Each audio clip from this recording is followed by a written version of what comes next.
everybody. Welcome to Stepping Into Your Leadership. I'm your host, Christine Courtney. And today I have a very special guest in the studio today. And that is my friend, my pal, an ever-changing and interesting leader in our midst, and that is Scott Goodson. Just to know a little bit about Scott as we go into this conversation, he is a New York-based marketer, author, change maker, founder, and chairman of Strawberry Frog, where he pioneered movement thinking, which we'll talk a little bit about. Applying the mechanics of social movements to help brands activate purpose, shift culture, and really drive growth. He's the author of Uprising and the co-author of Activate Brand Purpose, and he co-hosts Inc. Magazine's Planet Purpose podcast. Welcome, Scott. Well, thank you so much, Christine. We purposely designed that to be more complex than Peter Piper picked a peck of pickled peppers. Is to say it 5 times really quickly. Well, the thing I need to also tell people is how I met Scott, because we are friends and we live in the same town. And when I moved to this town almost 7 years ago now, he was at the first dinner party I ever went to. And then he had us over to a dinner party at his house with the most amazing people. And I thought to myself, when we were at that table, I thought, wow, this is a cool place to live. This is a lot of interesting people. And Scott is very good at cultivating really interesting people and curating them around the same tables, I would say. And in addition to that, he stopped the conversation at one point and said, okay, I want everybody to tell, I don't remember the exact words you said, but to tell their origin story, one origin story about them from wherever they were. And all these people happen to be from all over the world, right? I mean, lots of different places except for me. And it was so cool to just go around the table at a dinner party where mostly people are always just talking in little groups, and to have one big conversation with like 12 people about some origin story that they wanted to share. And it was a night of storytelling with some of the most interesting people. And I'll never forget some of those stories. So anyway, that's how I met Scott. And I was like, I got to be friends with this guy and I got to learn from him. So thanks, Scott, for coming on. My pleasure. What an introduction. Well, you're a special person. Thank All right. you. So let's talk. Why don't you tell us a little bit about how, I'd love to hear your origin story a little bit of how you even got into marketing in the first place. Like, I don't know if people are born marketers, or how'd you even start Strawberry Frog or get this idea? I know Karen's involved in this, but. It was through a woman who killed her husband in Australia. She was in prison for 25 years. And I met her in France and we started talking, and I graduated from college/university, depending on where you're hearing this podcast. That reference will make an impact. And I'd never met anyone who had been in prison. And she'd killed her husband because he was physically violent with her. And in those days, I know it's 1,000 years ago, back in the 1980s, if a woman killed her husband in self-defense, she went to prison for life. And so she had been in that situation. And I wanted to write a movie about this woman. It was a fascinating story. So anyway, long story short, I traveled with her and her friend, who also was in prison for, I think, 15 years for bank robbery. This was, of course, years before Thelma and Louise, the movie, came out. So I thought I was onto something. And we ended up going to an island in Greece, and they were much older than I was. I was in my 20s. They were in their 50s. So it was really about me trying to kind of understand these 2 women. And anyway, she introduced me to Karen, who I immediately fell in love with. And fast forward, I'm living in Sweden with her, my wife, Karen, who I met through this woman, Maureen. I don't think she's still alive because she was in her 50s back in the 80s. So she's 100 and something. Maybe she'll sue the lawsuit for me using her name. But anyway, through her, I ended up moving to Sweden, and I needed a job. And I grew up with a mother who was the creative director of Canada's Saks Fifth Avenue, and a father who owned an advertising agency and a publishing company. And I really didn't want to work in communications and marketing. I wanted to do something infinitely more respectable, like being a lawyer. Anyway, that didn't work out. So I did take I needed, necessity is the mother of invention. So I invented myself into marketing, and I got a job in Stockholm, Sweden. Ended up living there for a decade. I bought an agency when I was 26 and built it into an international company. And basically, Sweden was and probably still is a country that is advanced technically. It's also a country that is very, not purpose-driven per se, but they really believe in a company having an idea that's much bigger than just making money. And so it was a really great education for me to see that.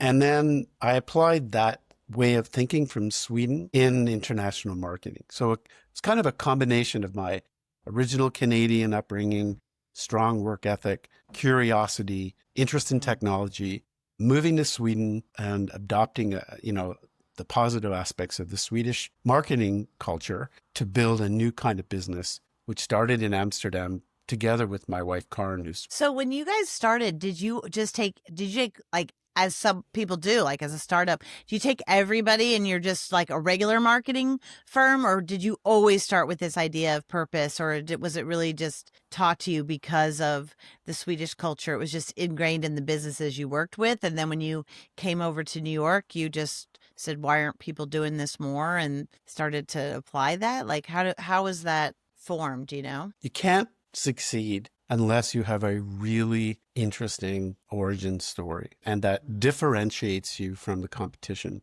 and that creates positive bias in the marketplace, momentum, attention, all those things. So unless you craft, and at the time, there were all these big corporate advertising companies, and a lot of the articles in the media at the time were all about how big and bloated and slow and expensive these companies were.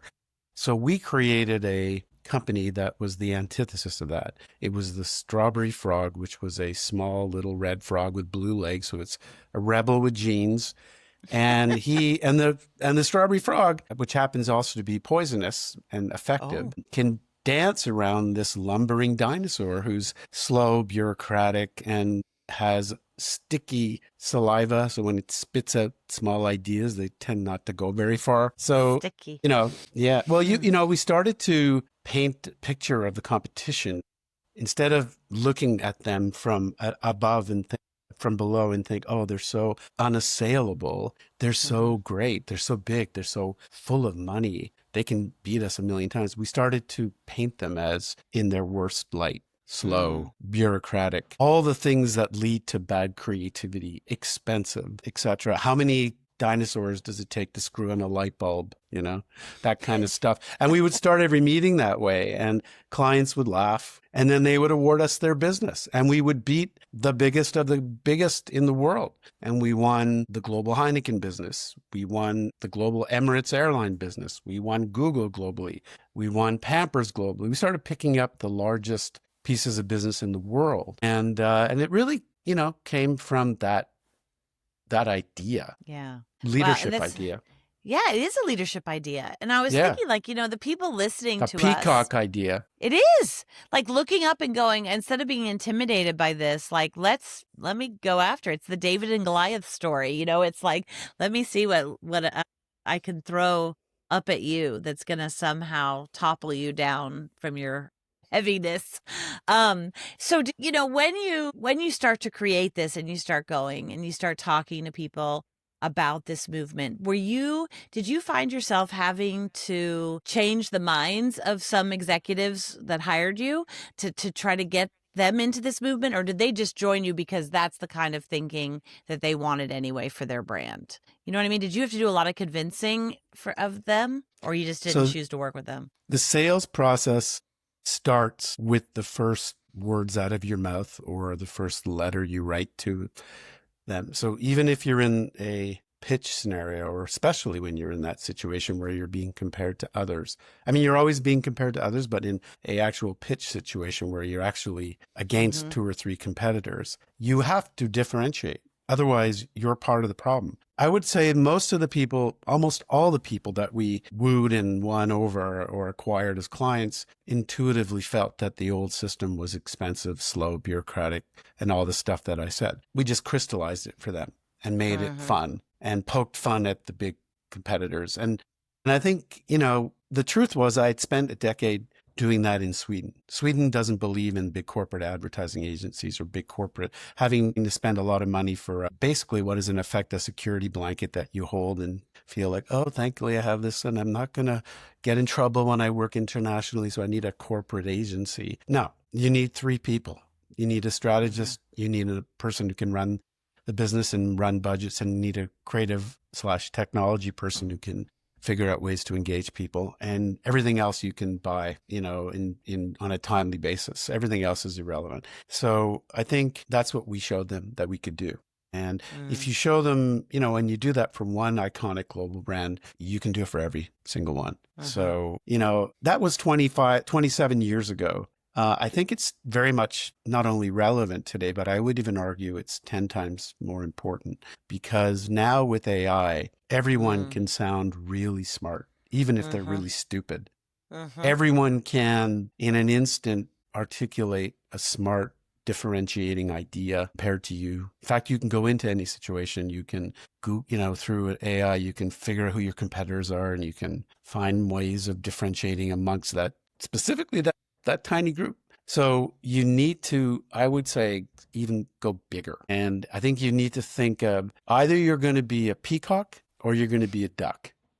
And if you're going to be a duck, you will not succeed in this world. This world is not being created for ducks. Ducks will disappear. Peacocks have inherent in their plumage a survival strategy. It is a survival, this pomposity that you see in front of you, this incredibly fluorescent color scheme on the peacock, is designed to attract a mate and to ward off predators and threats. That is a strategy for survival. That is the strategy you need as a leader in 2026, 27, when AI is going to equal everything. Scarcity used to be the center of our economy, and scarcity is now disappearing. Scarcity in the sense that a very few group people had access to a certain amount of knowledge. The internet increased that to some extent, but if you went to school and did an MBA and you understand data much better than anybody else, very few people could really get that. Now you can do it in 3 minutes on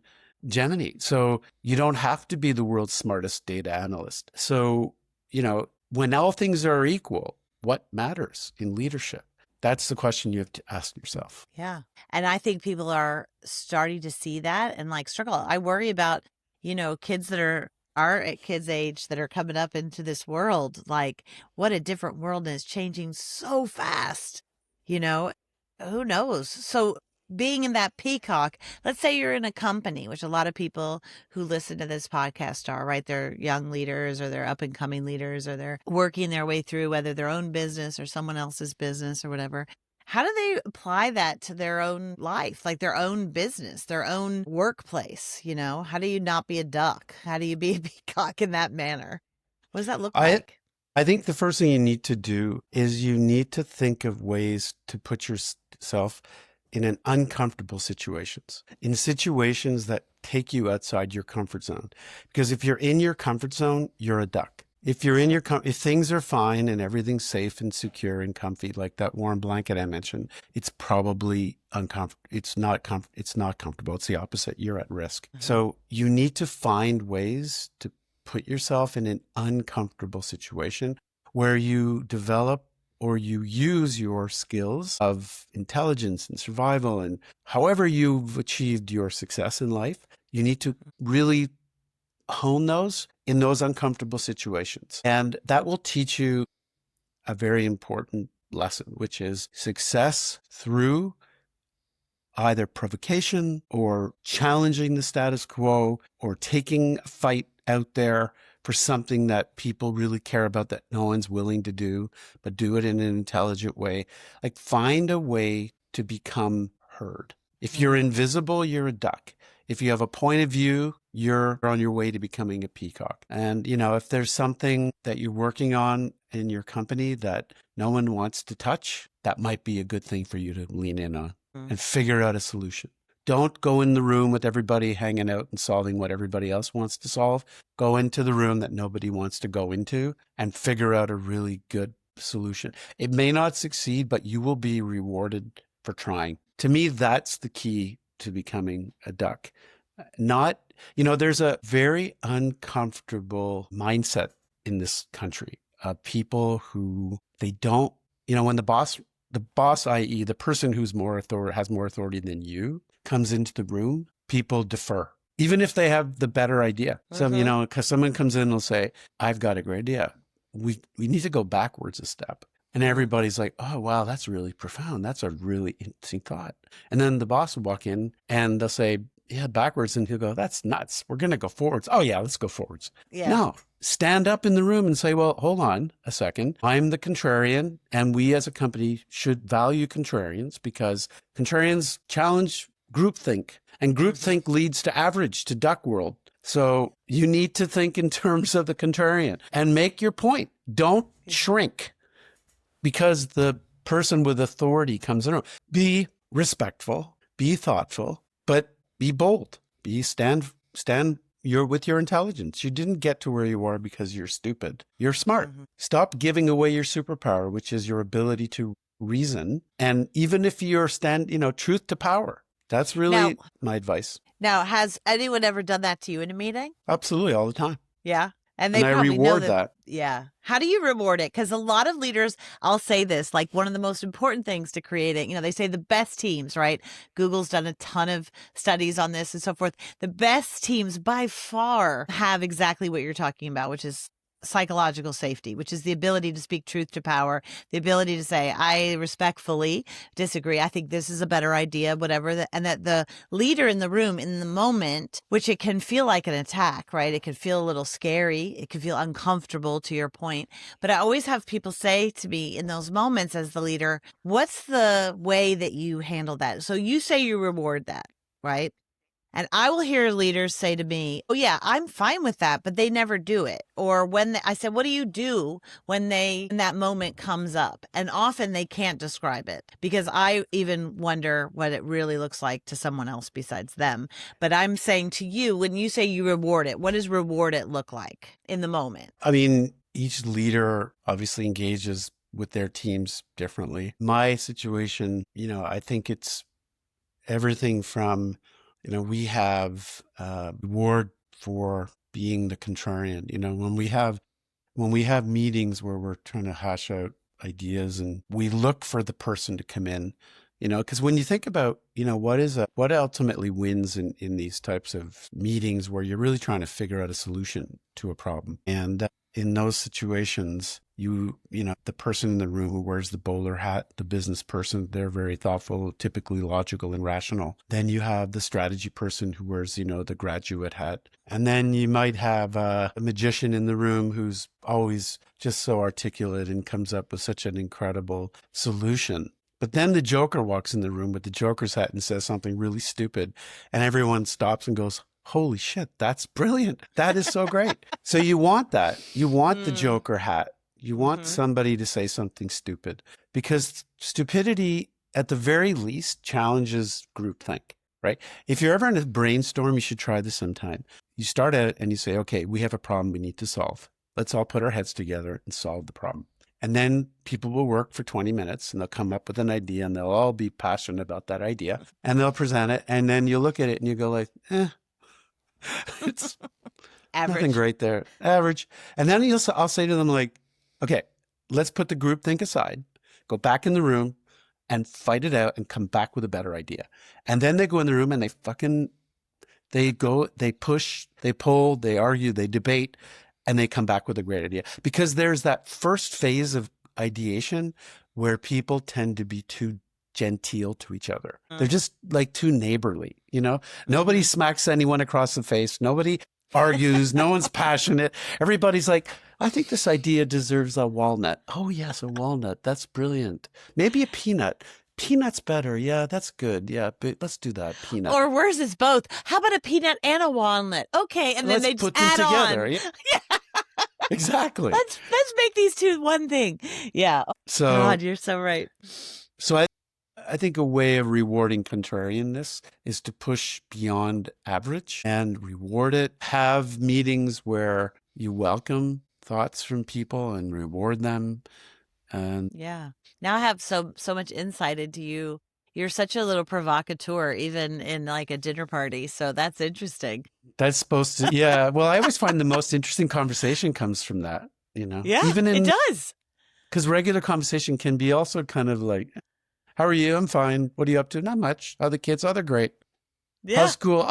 You know, Yeah. 100%. so Where's that thought that's, nobody wants to say, or everybody's thinking, or something's happening, or just gets you got people to wake going. up the room. Yeah. Yeah. Well, you're good at that too, which is wonderful. Yes. Yeah. Well, because you're really a creativity and a strategic, you're both strategy and creativity agency when I think about it. But like, how do you balance those two things? Like your creative side, and then like, how do we use this creativity for business, and how do we balance those two things? Is it Well, different people, or is it the same person? so the difference between strategy and creativity is strategy is where are you going? Where's the finish line? And creativity is how you get there. So a lot of people say, oh, I want to be creative. Let's be creative. Okay, well, to what end? For what reason? Like, what is the business goal? I always say to people, like, what is the business goal here? What are you trying to solve? Because if you just think of it as a race. If I say, okay, and go, and everybody starts running, where are you running to? Strategy is what is the goal and what is the strategic insight that helps us get there? And then the creativity is taking that and coming up with the means by which you achieve that goal. So I've never heard it like that. That's cool. Yeah, I think those are the the two means. things. And it's Yeah. often two people, occasionally can be the same person, but someone who's a really good strategist is someone who can take a very complex picture and make it sound super simple. A really bad strategist is someone who takes something that's really simple and makes it sound so complicated. That's like basic, It's I true. love it. It's Yeah. true. I'm even thinking for myself, like, how often do I do that? Yeah, that's a good point. When listening to you, I'm wondering, because when you were growing up, okay, in your kind of formative years, what did you, I think you played hockey, but like, what did you do that kind of formed some of these ideas too? Do you know what I mean? Like, what experiences did you have growing up? Some people, they're musicians, some people are actors, some people play sports. Like, what was the thing that you think, oh, this kind of formed how I come alive, or how I compete, or how I think? I think a lot of those things you mentioned, some of my formative years obviously were in my home, and I grew up in a house with four sisters, all of them very smart and very articulate and loved to argue. So we debated everything. Doesn't matter what it was. It could have been like the time for dinner. It could have been, the cross-cutting implications of, the I don't know, like we had a party in Canada when I grew up called the Rhinoceros Party, and we had debates around the Rhinoceros Party because it was the party everyone voted for because they didn't want to vote for any other of the established parties. So we would talk, debate everything. And I think that really helped me understand like strategic thinking, how I could win an argument in that complex,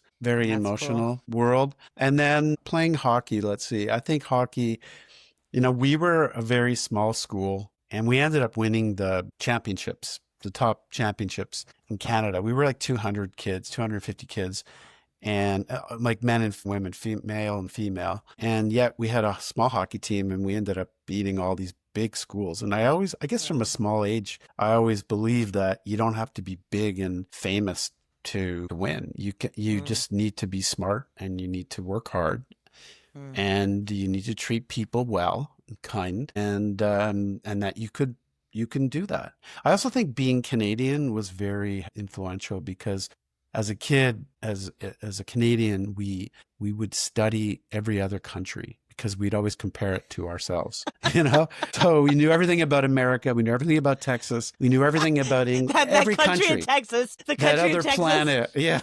No, but we knew everything. I mean, as a kid, I knew, if you think about what does a young kid know, we used to study, Sweden and social democracies and how things were solved in other countries. And I think it just made us stronger mentally, allowed us to, I guess, absorb all the really smart ideas coming from all over the planet. And I think that helped to make us feel more confident, made me feel more confident. Yeah. So how's that lead into where you are now? Like you've been running this company for decades, right? Yeah. And My God, long time. I mean, long time. I mean, we're all Yeah. in the same boat in that way. And you're moving into this new kind of role a bit, right? As Yeah. chairman and founder and stepping back in this way. And I'm sure that means stepping into new opportunities or new things, or maybe you're in the middle, like figuring that out. But what do you think's next for you? Do you know? You have any sense? Well, I was CEO of Strawberry Frog for 27 years, and it's a long time. And, you do all the things we've been talking about, and then you go home and you do all the real work, all Mm, the operational work, the financial mm, work, the planning, etc. And I just decided that that side of my life I've done very well. We had a really good year last year. And so I've handed over the operational side of the company to an amazing group of people. Our new mhm, CEO, Steve Sculoretto, is an extraordinary leader in the advertising marketing world, innovation world. He's led some of the best companies in the industry on both coasts. He's has an extraordinary track record across just a really broad range of companies, everything from retail to technology and travel and air, just a really amazing track record. And he's a really good guy, and mm, really enjoy him as a person. And I think that's the biggest challenge when you hand over, a CEO role, is having someone you trust is too simple a word. I think it's much multidimensional. Some of the things I mentioned to intellectual capacity and drive for greatness. And there's mm. so much, in that aspect of it. And he's all of those things. And around him, he has a dozen folks who are very senior executives who are leading the company. And so it's the perfect time for me to take on this chairman role, which really lets me think more about the future, Mm. about where the industry's going, what kind of partnerships are we going to need moving forward. And we're already moving in that space with some extraordinary, we're actually going to announce a huge partnership in the near future. So that's where my energy is right now. And a couple of client engagements where I've been asked to lean in. I'm trying to let others step up. So I'm not the kind of boss that tries to control their own situation. I'm more happy to put people forward. Well, that's one of the things I'd say that I get the most questions about when I'm out working with companies. There's generally two super popular topics that people struggle with. One is difficult conversations. That's one Yeah. thing. And the second, and conflict, which you kind of talked about in embracing that, right? Being the contrarian. But the second thing is this whole idea of delegation and letting things go and being able to be okay having other people step up and take over, whether it's for clients or whether it's this. And I find leaders at all levels are struggling with that. Any Hmm. thoughts as you are doing it in the biggest way possible? I mean, you're really giving your baby over, right? You're saying, here, you go ahead and raise it now. But any tips for folks that you can see on that? I mean, we all need to grow as people, and it's very easy to get stale.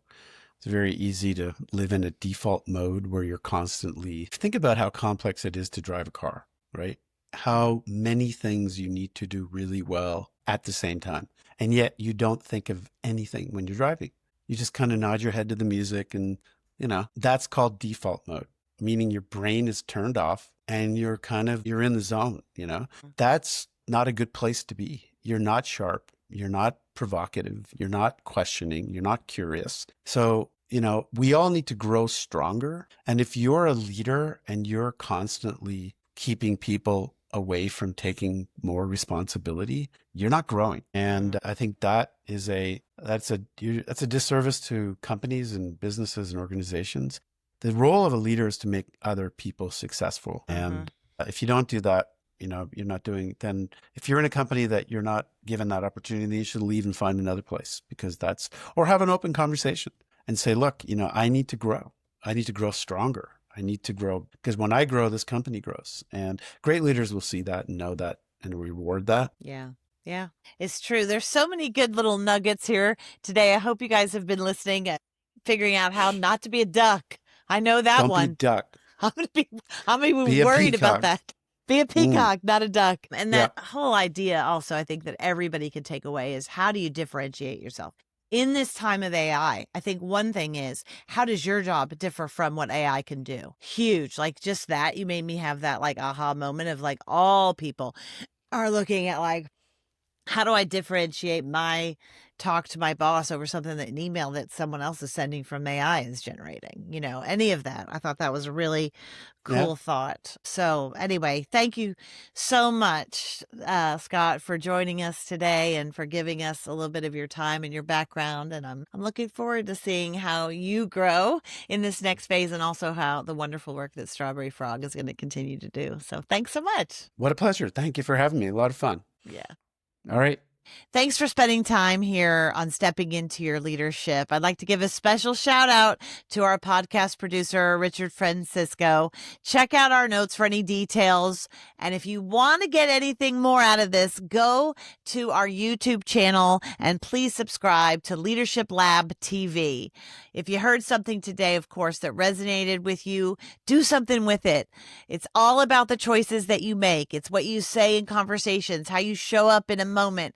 Share this episode with someone who's maybe starting a new job or stepping into a new level of leadership, and try one idea because it just might create some pretty powerful leadership ripple effects. Until next time, keep stepping in because the room changes when you do.